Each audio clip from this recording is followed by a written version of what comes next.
الحمدللہ ہم نے اس کا کلمہ پڑھا ہے جس نے ہمیں 4 بڑے لیڈر دیا، ابو بکر، عمر، عثمان و علی۔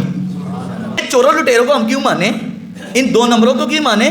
ہم نے جن کا کلمہ پڑھا ہے ہم نظام بھی اسی نبی کا مانیں گے۔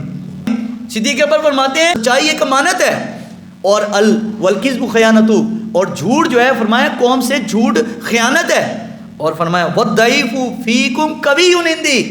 ہائے ہائے ہائے یار، ایک جملے پر پورا جمعہ ہو سکتا ہے، صرف ایک جملے پر یہ جو میں نے بولا ہے، والضعیف قوی عندی۔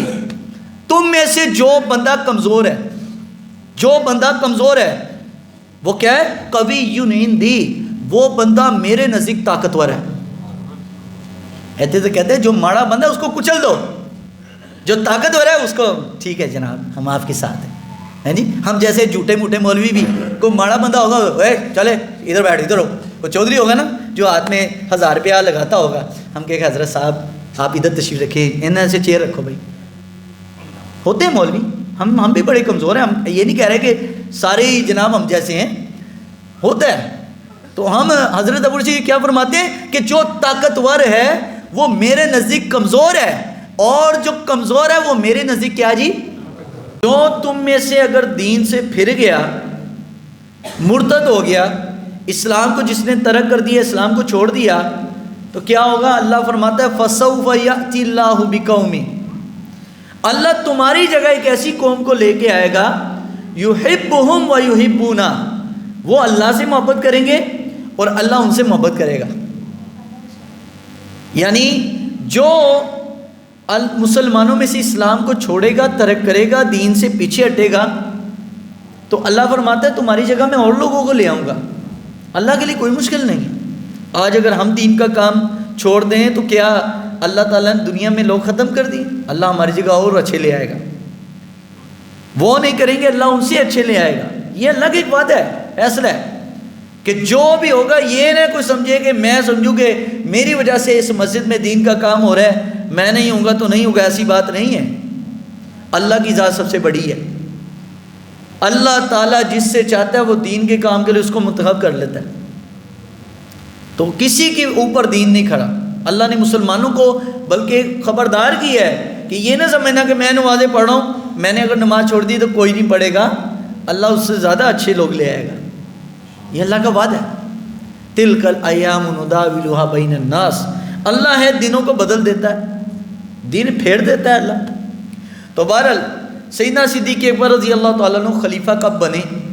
حضرت ابو بکر صدیق رضی اللہ تعالیٰ عنہ نبی کریم صلی اللہ علیہ وسلم کا آخری ایام ہے زندگی کے، ربیع الاول کا ہی مہینہ، اور نبی رحمت صلی اللہ علیہ وسلم کے بارے میں فرماتے ہیں حضرت ابو موسیٰ اشعری فرماتے ہیں مرض النبی صلی اللہ علیہ وسلم فاشتد مرضہ، حضور علیہ السلام کا جو بیماری کا مرض ہے وہ بڑھ گیا، بیماری شدید ہوگی، بخار بڑا سخت تھا حضور علیہ السلام کو۔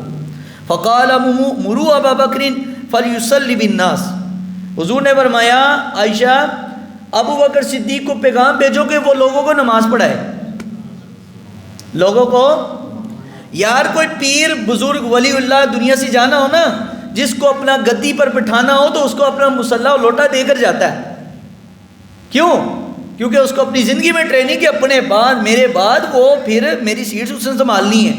حضور بھی تیار کر کے جا رہے ہیں کہ ابو بکر صدیق نے میرے بعد میری اس ممبر کو، میرے اس مصلی کو اور میرے اس تخت خلافت کو سنبھالنا ہے، جس پر بیٹھ کر وہ لوگوں کے فیصلے کیا کریں گے۔ تو نبی علیہ الصلوۃ والسلام فرمایا ابو بکر کو کہو لوگوں کو کیا پڑھائے بھائی؟ نماز۔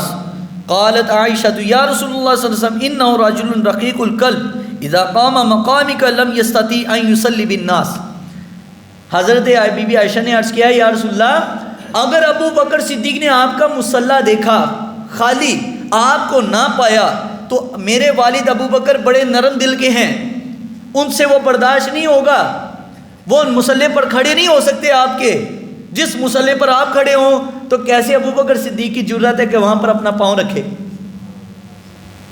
ہم تو حضور علیہ الصلوۃ والسلام کے نالین کو اپنے سر پر لگاتے ہیں نا، تو جو صحابہ نبی علیہ السلام کو مصلی خالی دیکھیں گے تو کیسے ان کے دل پر گزرے گی؟ تو بی بی عائشہ نے کہا یا رسول اللہ وہ برداشت نہیں کر سکتے. تو سرکار دو عالم صلی اللہ علیہ وسلم نے فرمایا مری ابا بکرین فلیصلی بالناس فعادت فقال مری ابا بکرین فلیصلی بالناس فإن كن صواحب یوسف فآتاہ الرسول فصلی بالناس فی حیات رسول اللہ ھذا الحدیث متواتر. بہت سارے صحابہ نے فرمایا کہ نبی علیہ السلام نے 3 بار یہ جملہ دہرایا, میں جو کہہ رہا ہوں کہ ابو بکر کو کھڑا کرو مصلی پر, میں کہہ رہا ہوں ابو بکر کو کھڑا کرو مصلی پر, میں کہہ رہا ہوں ابو بکر کو مصلی پر کھڑا کرو, تم یوسف علیہ السلام کے زمانے کی عورتوں کی طرح کیوں بن رہی ہو؟ میری بات مانو, چاہے تم جیسا بہتر سمجھ دی ہو, لیکن میں جو کہہ رہا ہوں وہ ایسے کرو. تو کیا ہوا, بی بی عائشہ رضی اللہ تعالیٰ نے پیغام بھیجا. مسجد نبی میں حضرت سیدنا ابو بکر صدیق موجود نہیں تھے, اس وقت وہاں مسجد میں نہیں تھے. صدیق اکبر رضی اللہ تعالیٰ عنہ کی جگہ حضرت عمر آگے بڑھے.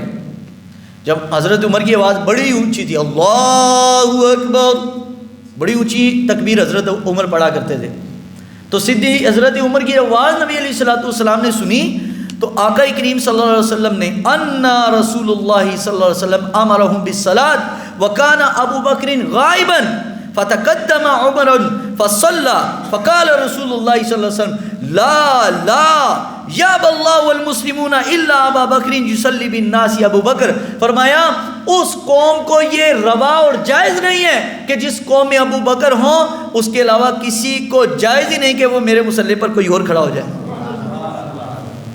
سیدنا صدیق اکبر حضرت عمر پر بھی حضور ناراض ہوئے کہ ابو بکر کے ہوتے ہوئے عمر کی بھی جرت نہیں ہونی چاہیے کہ میرے مصلی پر جائے. حضور نے اپنی زندگی میں, اور ایک دفعہ حضور کی زندگی میں آخری ایام ہی تھے, نبی علیہ السلام کے پاس عورت آئی, ایک بوڑھی خاتون. عرض کیا یا رسول اللہ اگر میں پھر آؤں اور آپ کو نہ پاؤں تو میں اپنا مسئلہ کس کے پاس لے کر جاؤں؟ سرکار دو عالم رحمت للعالمین صلی اللہ علیہ وسلم فرمایا ابو بکر کے پاس آ جانا, تیرا مسئلہ حل ہو جائے گا. اور قرآن بھی یہی کہتا ہے. قرآن مجید میں میرا رب کیا فرماتا ہے؟ وعد اللہ الذین آمنوا. لوگ کہتے ہیں کہ قرآن میں خلافت کا ذکر نہیں ہے. میں کہتا ہوں میں تمہیں قرآن مجید کی سورہ نور ہے آیت نمبر 55, آیت نمبر ابو بکر صدیق کی خلافت کا ذکر میرے رب نے قرآن مجید کی اس آیت کے اشارے میں کیا ہے. اللہ نے فرمایا وعد اللہ الذین آمنوا, اللہ نے وعدہ کر لیا ایمان والوں سے. کن سے وعدہ کر لیا جی؟ اللہ فرماتا ہے میں نے وعدہ کر لیا ایمان والوں سے, منکم, جو تم میں سے ہوں گے مومن, وعاملوا الصالحات, اور عمل صالحہ کریں گے. ایمان اور عمل صالحہ. اللہ فرماتا ہے لَيَسْتَخْلِفَنَّهُمْ فِي الْأَرْضِ, میں ایسے لوگوں کے ساتھ وعدہ کرتا ہوں ضرور ایسے لوگوں کو زمین میں حکومت عطا کروں گا. یار میرے رب کا وعدہ جھوٹا ہو سکتا ہے؟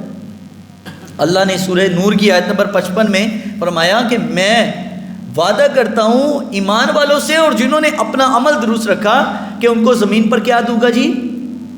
کیا دوں گا جی؟ حکومت دوں گا. کیا دوں گا جی؟ اللہ نے وعدہ کیا ہے مومنوں سے کہ میں ضرور حکومت دوں گا. اب آئیے اس آیت کو ذرا سمجھیے, میں تھوڑا ٹیکنیکلی سمجھاتا ہوں. حضرت سیدنا رسول اللہ صلی اللہ علیہ وسلم نے جب اعلان نبوت کیا تو سب سے پہلے جو آقا کریم صلی اللہ علیہ وسلم کا جنہوں نے کلمہ پڑھا ان کا نام ہے ابو بکر صدیق. اللہ نے وعدہ کیا کہ جو ایمان لائے گا اور پھر عمل صالحہ کرے گا میں ان کو زمین پر کیا دوں گا جی؟ حکومت دوں گا. تو جب سب سے پہلے ابو بکر ایمان لانے والے, عمل صالح کرنے والے ابو بکر ہیں, تو پھر زمین پر سب سے پہلے حکومت بھی اللہ تعالیٰ نے ابو بکر صدیق کو عطا کی. تو سیدنا صدیق اکبر رضی اللہ تعالیٰ عنہ آپ کو اللہ تبارک تعالیٰ نے حکومت عطا فرمائی. اور کس طرح؟ یہ ہے جی داتا گنج بخش علی حجویری رحمۃ اللہ علیہ کی کشف المحجوب, اور یہ اس زبان کی کشف المحجوب ہے جو داتا صاحب نے جس زبان میں خود لکھی ہے, اردو والی نہیں ہے, اردو کا ترجمہ ہے. یہ ہے داتا صاحب کی فارسی کے اندر کشف المحجوب, اور میں نے یہ نشان بھی لگایا ہوا ہے. حضرت داتا صاحب نے جب حضرت ابوبکر صدیق کا ذکر کیا، یہ پیج نمبر ہے 69، نبی کریم صلی اللہ علیہ وسلم کے خلیفہ راشد صدیق اکبر کا ذکر کیا کشف المحجوب میں، اور حضرت داتا صاحب نے فرمایا کہ بر منبر شد و خطبہ کرد چون رادی را با خلافت بیعت کردن، بر منبر شد و خطبہ کرد و اندر میان خطبہ گفت. جب حضرت ابوبکر صدیق کی لوگوں نے بیعت کی تو حضرت ابوبکر صدیق منبر پر بیٹھے اور منبر پر بیٹھ کر وہ خطبہ کرد، لوگوں کے درمیان تقریر کی اور خطبے کے درمیان آپ نے بات کی. دیکھیں نا، جب بھی کوئی شخص کوئی بھی وزیر اعظم بنتا ہے، کوئی صدر مملکت بنتا ہے، تو پہلا قوم کے ساتھ خطاب کرتا ہے کہ نہیں کرتا؟ حکومت کے بعد پہلا خطاب، جی میں آیا ہوں جناب، ادھر تو یہی ہر 5 سال بعد ہمیں سننے کو ملتا ہے، جی پہلے لٹ گئے نے تے اسی ہوں آئے ہوں، اب ہم لوٹیں گے. کہتے تو ہم ٹھیک کریں گے، لیکن میں کہتا ہوں کہتے لوٹیں گے ہم ہیں. وہ بھی یہ کہتے. صدیق اکبر جب خلافت پر بیٹھے، ابوبکر صدیق نے کیا کہا؟ کیونکہ صدیق اکبر سے پہلے 11 سال 10 سال مکمل اور کچھ چند ماہ پر نبی کریم صلی اللہ علیہ وسلم نے مدینہ منورہ میں حکومت کی ہے. سرکار نے کیا کی ہے جی؟ حکومت کی ہے. اس کا مطلب یہ جو علامہ اقبال کی بھی شعر اگر ہم پڑھیں نا، اقبال فرماتے ہیں، اقبال رحمۃ اللہ علیہ، سروری در دین ما خدمت گری است. اسلام کے اندر حکومت کرنے کا جو فلسفہ ہے وہ ایک ہی ہے. کیا ہے؟ خدمت گری است، مسلمانوں کا خادم بننا. اسلام میں جو حکومت کا فلسفہ ہے، سیاست کا فلسفہ ہے، یہ تو آج ہم نے سیاست کے نام کو ان لوگوں نے بگاڑ دیا، موجودہ دور والوں نے. ورنہ اسلامی سیاست تو بڑی پاک تھی. جو کیا صحابہ نے، جو کیا انبیاء کرام نے، جو اللہ کے بنی اسرائیل کے نبی بھی، حضور نے فرمایا تمام بنی اسرائیل کے نبی سیاست کرتے رہے. اچھا سیاست ہماری یہ والی سیاست نہیں، سیاست سے مراد حکومت، عام مسلمانوں کی خدمت کرتے رہے.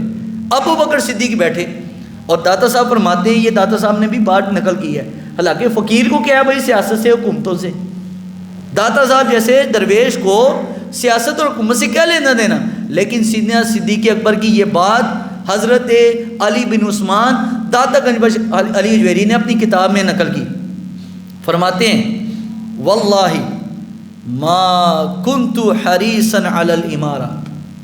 ابوبکر صدیق کے لفظوں میں داتا صاحب نے بیان کیا کہ ابوبکر صدیق نے کہا اللہ کی قسم مجھے حکومت کی حرص نہیں تھی، مجھے حکومت کی حرص نہیں تھی. یومن ولا لیلتن قط، نہ ایک دن نہ ایک رات کی. مجھے ایک دن کے لیے بھی اور ایک رات کے لیے بھی مسلمانوں کا امیر المومنین بننے کا شوق نہیں تھا. وَلَوْ كُنْتُ فِيهَا رَاغِبًا وَلَا سَأَلْتُهَا اللَّهُ قَطُّ. نہ میں نے کبھی اللہ سے سوال کیا اس کا کہ مجھے مسلمانوں کا حکمران بنا دیا جائے.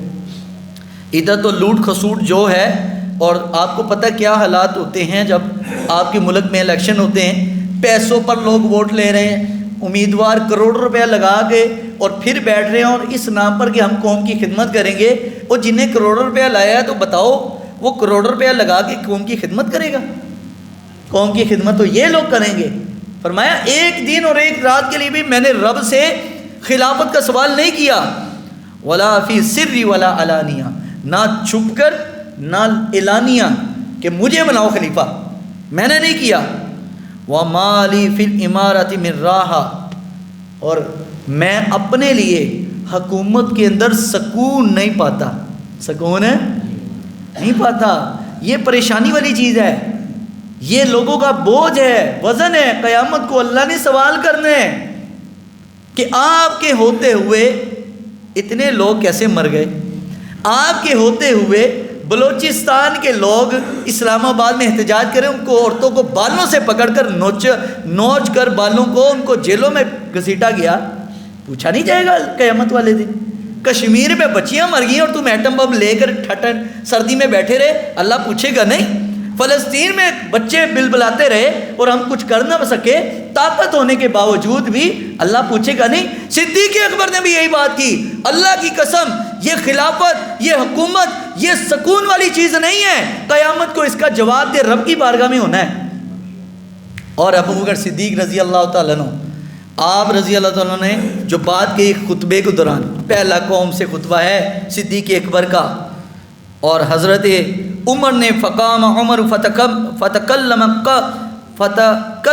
قبل ابی بکر, ابو بکر صدیق سے پہلے حضرت عمر کھڑے ہوئے اور کہا فحامد اللہ وانسا, اللہ کی حمد و ثنا کرتا ہوں. ثم قال ان اللہ قد جمع امرکم علی خیرکم صاحب رسول اللہ ثانی اثنین اذ ہما فی الغار, اللہ نے تم سب کو ہم میں سے سب سے بہترین مرد پر جمع کر لیا ابو بکر صدیق کے ہاتھوں پر. تم سب انصار و مہاجرین کو حضرت عمر نے فرمایا سب بیعت کرو. سب لوگوں نے بیعت کی, پہلے مہاجرین نے کی, پھر انصار نے بیعت کی, اور حضرت ابو بکر صدیق نے اس کے بعد خطبہ دیا ایھا الناس فانی ولیت علیکم ولست بخیرکم, مجھے تم پر امیر بنا دیا گیا ہے, تم پر امیر, سارے بولیے امیر, بنا دیا گیا ہے.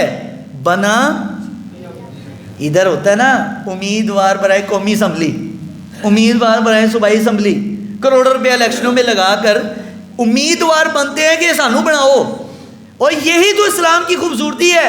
آج اسلام بارے میں کیوں نہیں ہے ان لوگوں کے, پتہ ہے آپ کو, 74 سال ہو گئے پاکستان بننے کو, 76 سال ہو گئے.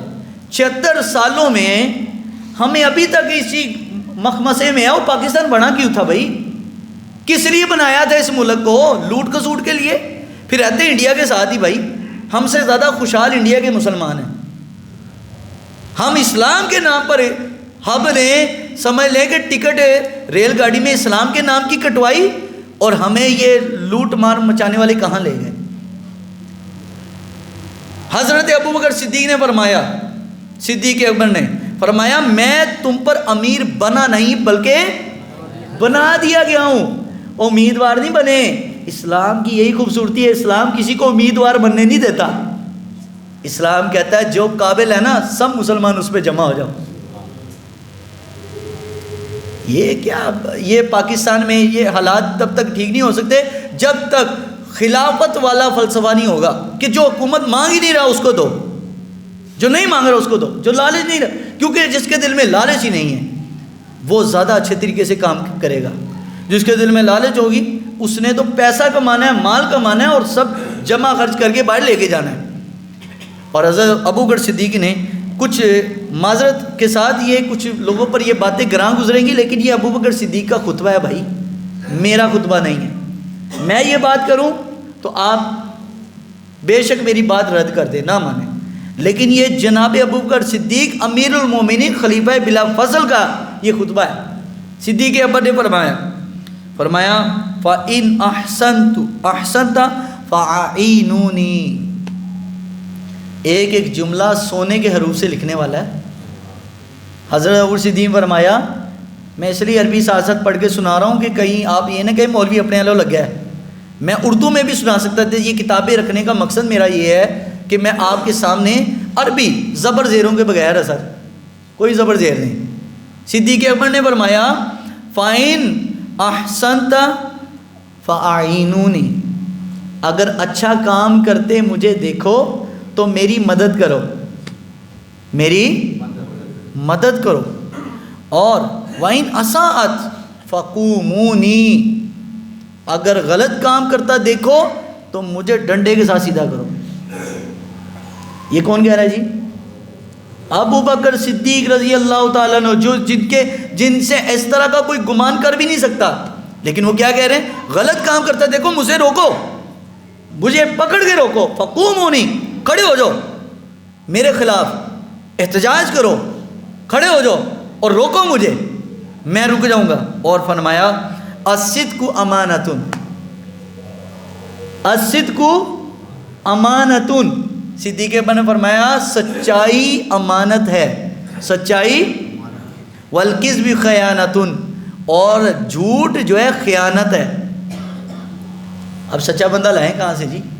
ہمارے پاکستان کے آرٹیکل میں 62-63 آرٹیکل میرے پاس موجود ہے آئین پاکستان. ہم جس ملک میں رہتے ہیں اس ملک کا قانون تو پتہ ہونا چاہیے نا. وہ علیحدہ بات ہے، نافذ نہیں ہے، نافذ نہیں ہے پاکستان میں آئین. اللہ کرے یہ آئین ہی اگر نافذ کر دینا پاکستان کا، صرف آئین، اور آئین میں صرف یہ 62-63 آرٹیکل 62 اور 63. کوئی سیاسی بندہ ہو نا تو وہ بات کرے، ہم ان سے انشاءاللہ ان کی زبان میں بات کریں گے. ہمارے پاس آئین پاکستان بھی موجود ہے، اور وہ اس لیے میں نے رکھا ہے کہ اس میں ہمارے اسلام کی بہت ساری شکیں موجود ہیں، قرآن کی شکیں موجود ہیں. اب یہ آرٹیکل 62-63 کیا ہے کہ جو بندہ جھوٹا ہو، جو بندہ خائن ہو، چور لٹیرا ہو، جس بندے کی طاقت میں آنے سے پہلے جو مال و متاع اس کے پاس تھا اور طاقت میں آنے کے بعد اگر کم ہوا ہے تو وہ سچا ہے. اگر طاقت میں آنے کے بعد وہ مال اس کا پراپرٹیاں بڑھی ہیں تو ایسا بندہ اللہ رسول کی بارگاہ میں کیا ہے جی؟ جھوٹا ہے. یہ اسلام ہمیں سکھا رہا ہے. میں تو بھائی ڈنکے کی چوٹ میں بات کروں گا. کسی کو دکھ لگتا ہے تو لگتا رہے، کسی کا کوئی لیڈر ہے، کسی کا کوئی لیڈر ہے. الحمدللہ ہم نے اس کا کلمہ پڑھا ہے جس نے ہمیں 4 بڑے لیڈر دیے، ابو بکر، عمر، عثمان و علی. ہم تو ان لیڈروں کو مانتے ہیں بھائی. یہ چوروں لٹیروں کو ہم کیوں مانیں؟ ان 2 نمبروں کو کیوں مانیں؟ ہم نے جن کا کلمہ پڑھا ہے ہم نظام بھی اسی نبی کا مانیں گے. بس یہ یاد رکھ، اپنے ذہنوں سے نکال دے یہ سب لوگوں کو، یہ جھوٹے فراڈیوں کو. یہ قرآن کی مانیں. صدیق اکبر فرماتے ہیں جو جھوٹا ہے وہ الصدق امانت، سچائی ایک امانت ہے، اور والکذب خیانت، اور جھوٹ جو ہے فرمایا قوم سے جھوٹ خیانت ہے. اور فرمایا والضعیف فیکم قوی عندی. ہائے ہائے ہائے ہائے یار، ایک جملے پر پورا جمعہ ہو سکتا ہے، صرف ایک جملے پر. یہ جو میں نے بولا ہے والضعیف قوی عندی، تم میں سے جو بندہ کمزور ہے، جو بندہ کمزور ہے وہ کیا ہے؟ قوی عندی، وہ بندہ میرے نزدیک طاقتور ہے. ایسے سے کہتے ہیں جو ماڑا بندہ ہے اس کو کچل دو، جو طاقتور ہے اس کو ٹھیک ہے جناب ہم آپ کے ساتھ ہیں جی. ہم جیسے جھوٹے موٹے مولوی بھی، کوئی ماڑا بندہ ہوگا، اے چلے ادھر بیٹھ، ادھر ہو. کوئی چودھری ہوگا نا جو ہاتھ میں 1000 روپیہ لگاتا ہوگا، ہم کہیں حضرت صاحب آپ ادھر تشریف رکھیں، ان سے چیئر رکھو. بھائی ہوتے ہیں مولوی، ہم بھی بڑے کمزور ہیں. ہم یہ نہیں کہہ رہے کہ سارے ہی جناب ہم جیسے ہیں، ہوتا ہے. تو ہم حضرت ابو رشید کیا فرماتے ہیں کہ جو طاقتور ہے وہ میرے نزدیک کمزور ہے، اور جو کمزور ہے وہ میرے نزدیک کیا جی؟ کیوں؟ یہ اصل میں رسول اللہ صلی اللہ علیہ وسلم کی حدیث کی ترجمانی انہوں نے اپنے لفظوں میں کی ہے. کیوں؟ فرمایا نبی علیہ الصلوۃ والسلام نے، حضور صلی اللہ علیہ وسلم نے فرمایا ترزقون وتنصرون بدعفائکم. اللہ مخلوق میں کمزور لوگوں کی وجہ سے تمہیں رزق دیتا ہے، اور کمزور لوگوں کی وجہ سے اللہ تمہیں کامیابیاں دیتا ہے، اور تمہیں رزق کی ماڑوں کی وجہ سے مل رہا ہے. اگر غریب نہ ہو تو یہ امیر بھی مر جائیں. یہ غریب ہیں تو امیروں کو ملتا ہے، یہ کمزور ہیں تو طاقتور کو مل رہا ہے. اگر یہ نہ ہو تو پھر طاقتور بھی مر جائیں. تو ابو رشید نے کیا فرمایا؟ تم میں جو کمزور ہے وہ میرے نزدیک کیا جی؟ طاقتور ہے، میں اس کو طاقتور سمجھتا ہوں. اور آج اگر میرے بھائیوں، آج اگر یہ جو حالات بنے ہوئے ہیں، وہ بیچارے بلوچستان کے لوگ اپنے لوگوں کو جو ان کے گم شدہ ہیں ان کے لیے وہ احتجاج کر رہے ہیں اسلام آباد میں آ کے اتنی سردی میں. جو کہ آج ہمیں لاہور میں سردی لگ رہی ہے، اسلام آباد میں کیا حال ہوگا؟ اسلام آباد تو لاہور سے زیادہ ٹھنڈ ہے. وہ اتنی سردی میں کھلے آسمانوں میں بیٹھے ہیں اور تصویریں لے کر کے، کوئی کسی کا بھائی ہے، کسی کا بیٹا ہے، کسی کا باپ ہے، وہ گم شدہ ہیں، 15 20 سال سے غائب ہیں، پتہ بھی نہیں کہ مر گئے، کہاں گئے، کون سب. اب وہ جناب احتجاج کر رہے ہیں، اور میڈیا والے بھی ان کا بیان ریکارڈ کر کے نہیں ڈال رہے. یہ تو سوشل میڈیا تو یہاں تک باتیں پہنچ جاتی ہیں. تو میں نے ان سے عرض کیا میسج لکھ کے کہ بہن ہم بڑے کمزور لوگ ہیں، اس پاکستان میں نا ماڑے بندے کی نہیں سنی جائے گی. آپ برائے مہربانی آپ کسی ایسے ملک جائیں جہاں آپ کی سنی جائے. یہ پاکستان میں طاقتور کی مانی جاتی ہے، یہاں ڈنڈے والے کی مانی جاتی ہے، کمزور کی نہیں مانی جاتی. جب اسلام آئے گا تو پھر کمزور کی سنی جائے گی، طاقتور پیچھے ہوگا۔ یہ ہے اسلام کی خوبصورتی۔ صدیق اکبر نے فرمایا وَالْقَوِيُّ فِيكُمْ ضَعِيفٌ حَتَّى أَخَذَ الْحَقُّ مِنْهُ إِنْ شَاءَ اللَّهُ، اور طاقتور میرے نزدیک کمزور ہے، میں اس سے حق لے کر کمزور کو دلواؤں گا۔ اس کا مطلب تخت پر بیٹھنے والے کی جو ذمہ داری ہے نا اسلام کی نظر میں، یہاں میں کسی پارٹی کو ریپریزنٹ نہیں کر رہا، میں ریپریزنٹ کر رہا ہوں قرآن کو اور نبی پاک کی سنت کو۔ کسی کی پارٹی ازم کی میں بات نہیں کر رہا، لیکن میں آپ کو بتانا چاہ رہا ہوں اسلام کا فلسفہ حکومت کیا ہے۔ ہمیں پتہ ہونا چاہیے، ہم تو بھیڑ بکریاں بنے ہوئے ہیں۔ کو 5 سال بعد آتا ہے ادھر سے، او جی ہم یہ کر دیں گے، اچھا جی بھائی پیچھے تم نے کیا گل کھلائے ہیں 35-40 سال۔ دوسرا کہا جی ہم یہ کر دیں گے، تو بھائی 10 سال تم نے جو کیا ہے تو تم نے کون سا تیر مار دی ہے، تو مجھے بتایا جائے نا۔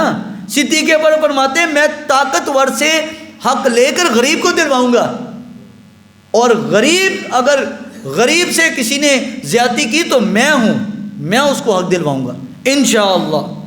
اور فرمایا لا یدعوکم الجہاد فی سبیل اللہ الا ضربہم اللہ بذل ولا تشیع الفاحشۃ فی قوم قط الا عمہم اللہ بالبلاء۔ فرمایا کوئی قوم، لا یدعو قوم، کوئی قوم نہیں ہے، یدعو جہاد فی سبیل اللہ، جو جہاد ترک کر دے، جو جہاد ترک کر دے، الا ضربہم اللہ بذل، جب جہاد ترک کرے گی کوئی قوم مسلمانوں میں سے، اللہ ایسی قوم پر ذلت کو مسلط کر دے گا۔ آج سمجھ آ رہی ہے کہ پاکستان ذلیل کیوں ہو رہا ہے؟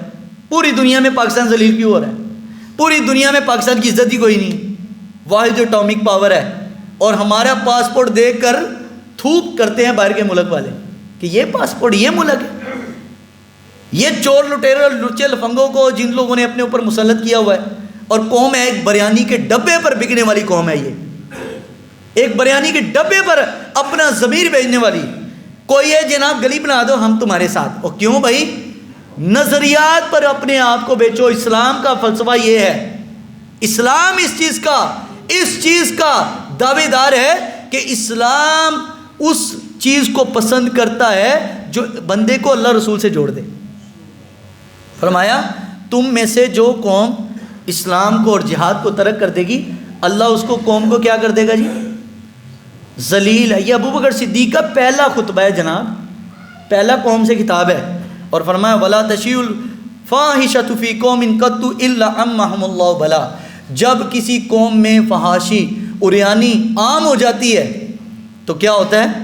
اللہ ایسی قوم پر مختلف بیماریاں بھیج دیتا ہے، کرونا وائرس، ڈینگی وائرس، فلانا وائرس۔ کیوں بھائی ہم پر کیوں آ رہا ہے؟ کیونکہ فحاشی عریانی بڑھ چکی ہے۔ اور اگر آپ، چونکہ ہمارا تو یونیورسٹیز کے کالجز کے ساتھ بھی تعلق ہے، ہم تو جاتے آتے رہتے ہیں، اور وہاں ہمارے کالجز میں یونیورسٹیز میں کیا حالات چل رہے ہیں؟ ماں باپ بھیجتے ہیں بچے کو پڑھنے کے لیے، اور بچہ کہاں جا رہا ہے؟ ڈانسنگ بار، قوالی نائٹ، فلان نائٹ، مختلف فنکشن ہو رہے ہیں جناب، پڑھائیاں نہیں ہو رہی۔ ان اداروں کو، یونیورسٹیز کو، کالجز کو بنایا گیا تھا پڑھائیوں کے لیے، اور یہاں پر بچوں کو پڑھائی کی جگہ کیا؟ فحاشی سکھائی جا رہی ہے۔ فحاشی سے سارے ایسے نہیں ہیں، لیکن اکثریت ایسے ہیں۔ کسی بھی کالج اور یونیورسٹیز کے نام کے ساتھ آپ اس کا فنکشن لکھ دیں، کوئی قوالی نائٹ، اس کالج یونیورسٹی کا آپ کے سامنے آ جائے گا انٹرنیٹ میں کھل کے۔ اور پاکستان میں 60% یوتھ ہے، 60% نوجوان ہیں جو 40 سال سے کم ہیں۔ 60% آبادی ہے پاکستان کی جو 40 سال سے کم ہے۔ اب یہ 60% میں سب سے زیادہ کثرت ہماری نوجوانوں کی ہے جو فحاشی اور عریانی کی طرف مائل ہے۔ یہ نوجوان میری بات سمجھ رہے ہیں، میں منبر رسول پر اب یہ بات کھل کر نہیں کہنا چاہتا۔ پوری دنیا میں سب سے زیادہ فحاشی اور عریانی ہمارے ملک پاکستان میں دیکھی جاتی ہے، پوری دنیا میں۔ ہر سال گوگل اپنی جو ہے نا وہ پرسنٹیج بتاتا ہے، فلاں ملک میں اتنے % لوگ یہ برائی و بے حیائی ہے، فلاں ملک میں اتنی۔ اور ابو بکر صدیق کیا فرما رہے ہیں؟ جب کوئی قوم برائی اور بے حیائی میں مبتلا ہو جائے، اللہ اس قوم میں بیماریاں جو ہے بھیج دیتا ہے۔ اطیعونی ما اطاعت اللہ ورسولہ فإن عصیت اللہ ورسولہ فلا طاعۃ لی علیکم۔ فرمایا اللہ اور اس کے رسول کی اطاعت کرتے رہنا، اور اگر میں اللہ رسول کی اطاعت میں برخلاف پایا جاؤں، اللہ رسول کے مطابق نہ ہوں، تو حضرت صدیق اکبر کیا فرماتے ہیں؟ فلا اطاعت لی علیکم، میری بات نہ ماننا اگر میں اللہ رسول کے مطابق نہیں ہوں تو۔ قوموا الی صلاتکم یرحمکم اللہ، فرمایا بس میرا خطبہ ختم ہو گیا۔ صدیق اکبر نے خطبہ دیا اور فرمایا چلو بھائی اب نماز کا وقت ہو گیا، اور سب کو کہا بھائی نماز کے لیے کھڑے ہو جاؤ۔ یہ ابو بکر صدیق کا خطبہ موجود ہے، عربی کے اندر ہے، جو میں نے آپ کے سامنے پڑھ کر سنا ہے۔ اور پہلا ہی جو مسئلہ آیا، پہلا ہی مسئلہ صدیق اکبر کے زمانے میں، جو اس وقت قبیلہ اطفان بنو اسد اور قبیلہ اطفان عرب کے بڑے قبائل تھے، ان دو قبیلوں نے صدیق اکبر سے کہا کہ ہم نے زکوٰۃ کوئی نہیں دینی۔ کچھ قبائل تو اسلام سے پھر گئے، اور کچھ قبائل والے وہ نبی علیہ السلام کی ختم نبوت کو ماننا چھوڑ دیا۔ اب تین بڑے مسائل تھے، کچھ لوگ بالکل اسلام چھوڑ بیٹھے، ختم، یعنی حضور زندہ تھے تو نبی علیہ السلام کے سامنے بظاہر کلمہ پڑھتے تھے، اندر سے تھے منافق۔ منافق بھی بڑا عجیب ہوتا ہے نا، اوپر سے کرے گا جی حضوری، ہیں جی، چاپلوس ہوتا ہے بڑا منافق، اور جب موقع محل اور مطلب پورا ہوا تو اس وقت چھوڑ کے وہ گئے۔ انہوں منافقوں نے بھی ایسے کیا، حضور کے ساتھ حضور کے پیچھے نمازیں پڑھتے رہے، یار نبی پاک سے بڑا کوئی امام ہے، حضور سے بڑا خطیب کوئی ہے، حضور کی تقریریں سنتے، واہ واہ کیا کرتے، نبی علیہ السلام کے پیچھے کھڑے ہو کر نمازیں پڑھتے، لیکن نبی علیہ السلام دنیا سے رحلت فرمائی، آنکھیں جب نبی علیہ السلام نے بند فرما لی، انہوں نے بھی اسلام کو چھوڑ دیا۔ اب تین بڑے چیلنجز ہیں ابو بکر صدیق کے سامنے۔ تو سیدنا صدیق اکبر رضی اللہ تعالیٰ عنہ، آپ نے فرمایا کہ جو لوگ منکرین زکوٰۃ ہیں، زکوٰۃ نہیں دیتے، ابو بکر ان کے خلاف بھی لڑے گا۔ جنہوں نے نبوت کا اعلان کیا ابو بکر ان کے خلاف بھی لڑے گا، جنہوں نے اسلام چھوڑ دیا ابو بکر ان کے خلاف بھی لڑے گا۔ عجیب مسئلہ تھا جی، کہ ایک طرف حضرت عمر حضور کے زمانے میں بڑے جری تھے، لیکن حضرت عمر بھی لرز گئے تھے کہ کیا ہوگا بھائی، اسلام کو چھوڑ کے مدینہ کے اطراف کے قبائل تو اسلام چھوڑ گئے تھے، مدینہ کے مسلمان، مکہ کے مسلمان اور یمن کے کچھ جو مسلمان تھے وہ رہ گئے پکے، بقایا اسلام کو چھوڑ گئے، خیر بات کہہ گئے۔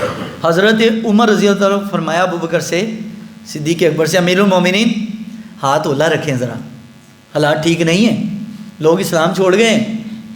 ابو بکر صدیق نے حضرت عمر کے سینے پہ ایسے تھپکی ماری، زور سے مارا، فرمایا عمر کیا ہو گیا ہے؟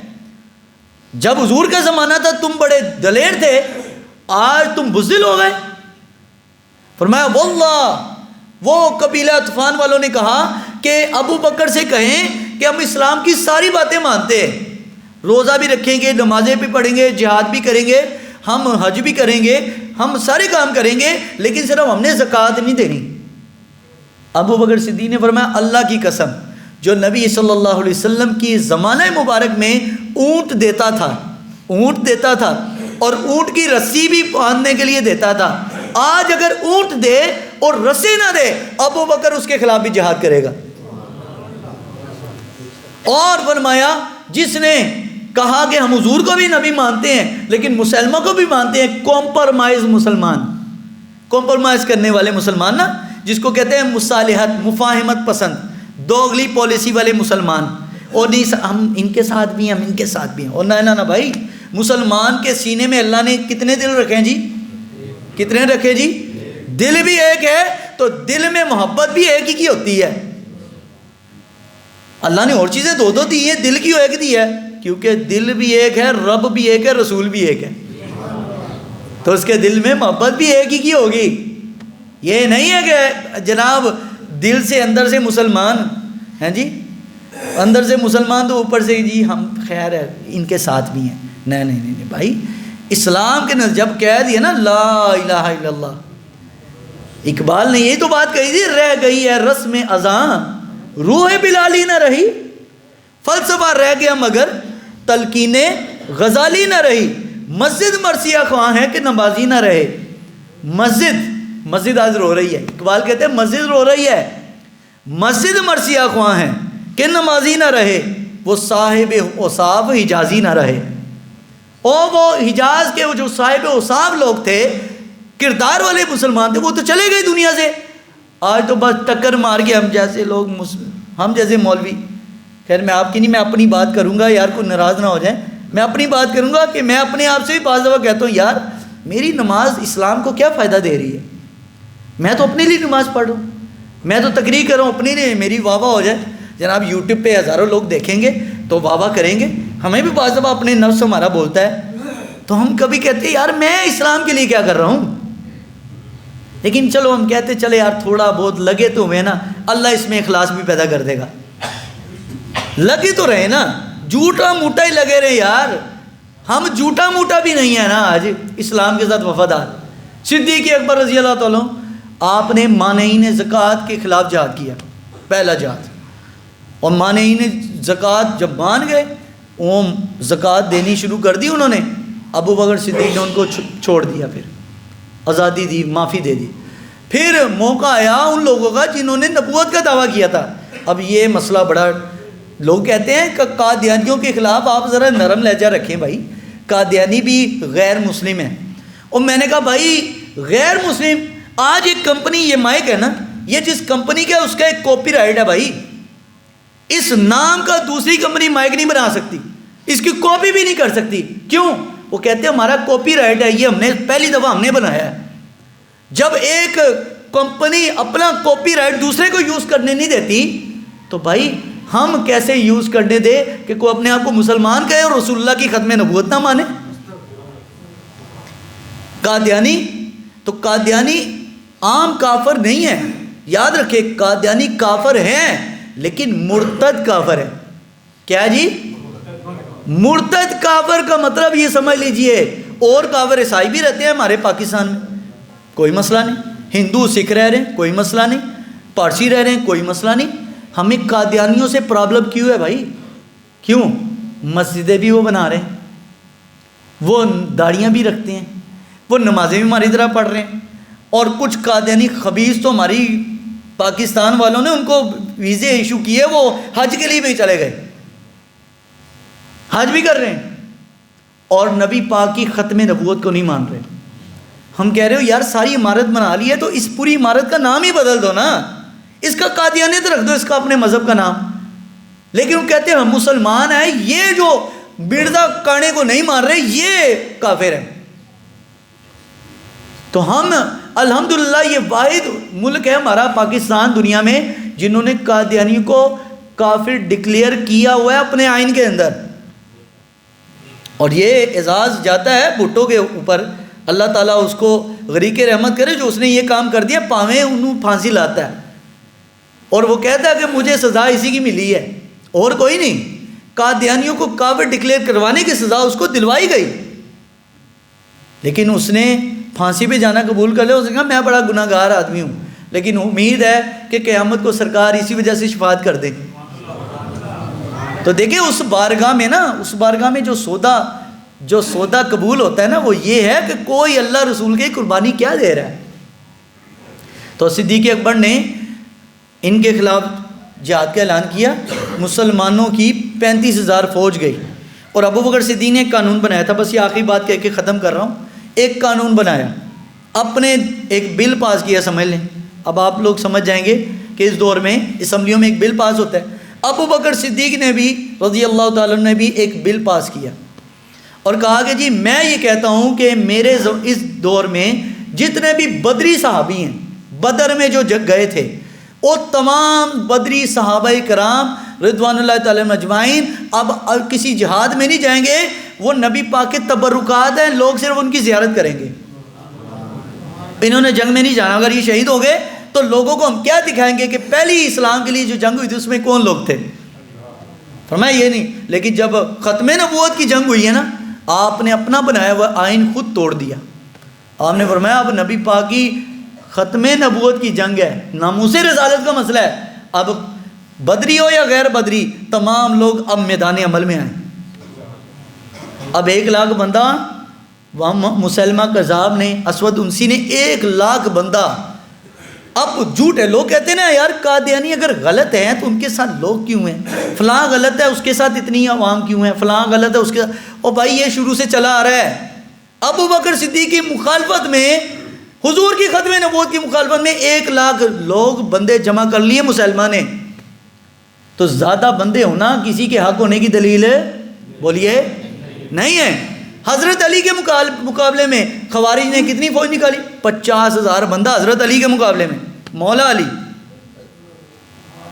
حضرت عثمان کے مقابلے میں مدینہ منورہ میں آ گئے، کتنے لوگ تھے؟ عثمان غنی رضی اللہ 3,000 مصری مخالفت میں آئے نا۔ تو دیکھیں کسی کا جمگٹا ہونا، اور بہت زیادہ بات یہ ہے کہ قرآن اور حدیث کے نظریات کس کے ملتے ہیں۔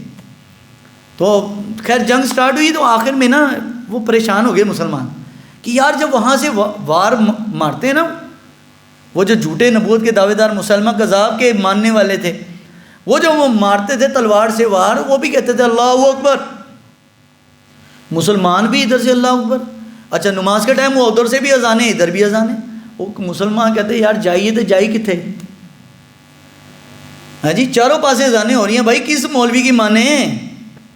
حضرت ابوبکر صدیق رضی اللہ تعالیٰ عنہ آپ نے تب یہ بات پیغام بھیجا حضرت خالد بن ولید نے کہ کیا کریں۔ خالد بن ولید رضی اللہ تعالیٰ عنہ آپ کے ذہن میں ایک مشورہ آیا اللہ کی طرف سے۔ آپ نے فرمایا لوگ ہمیں کہتے ہیں جی آپ یہ یا رسول اللہ آپ کیوں پڑھتے ہیں؟ صحابہ تو نماز کے ساتھ نہیں پڑھتے تھے۔ میں نے کہا بالکل نہیں پڑھتے تھے، لیکن کچھ نشانیاں تو ہمیں صحابہ نے دی ہیں، کچھ نشانیاں ہمیں صحابہ نے دی ہے۔ یہ مصطفیٰ جان رحمت نماز کے بعد کیا ضروری ہے؟ میں کہا ضروری نہیں ہے، لیکن یہ کہ محبت کی کوئی خاص نشانی ہے، اور وہ کیا ہے؟